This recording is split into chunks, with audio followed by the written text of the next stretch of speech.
having just won the CBC Talent Festival. And, you know, how do you feel? And there was that sense of, you know, being like the child who just learns how to tie a shoe and bursts into tears because and when in question why he's crying, he's, well, now I'll always have to tie my shoes on my own. I don't want to portray it as an unhappy feeling, but there wasn't necessarily just elation. I certainly had a cocky attitude for a couple of weeks until I realized I couldn't make a living. After Ben actually moved to Toronto, I was quite delighted because, as I say, I heard this young man singing this wonderful aria from the CBC Talent Competition. And I thought, wow, this is going to be kind of fun to see what actually happens.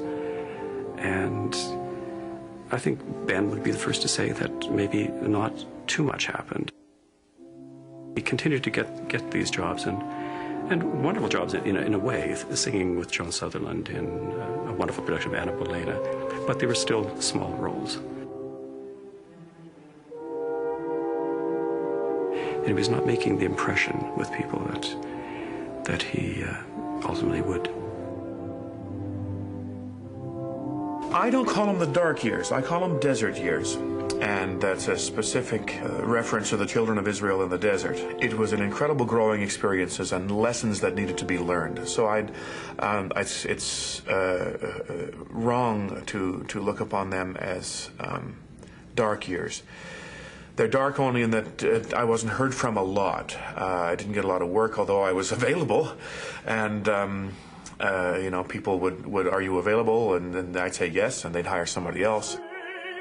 It was his meeting with a husband and wife team, William and Dixie Ross-Neill, that was in fact the turning point of his career. Anytime you're repeating text, it needs a new color.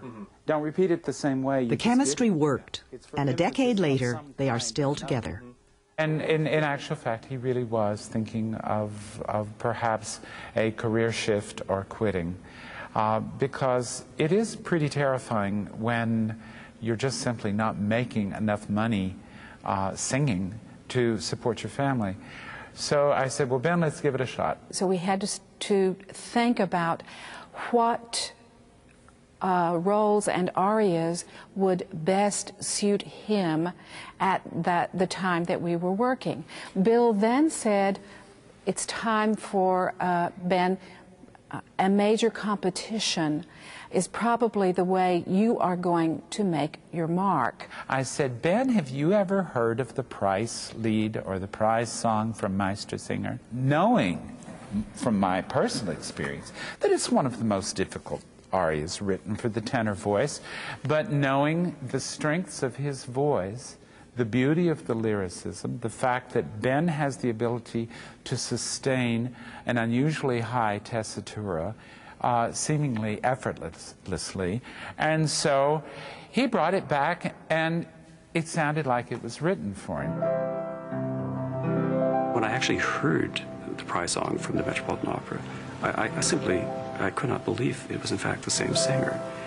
The freedom and the fullness of the sound and that just outpouring of sound was quite magical. It was quite overwhelming.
And then I found out I won the Birgit Nilsson Prize, and that marks the difference in my life.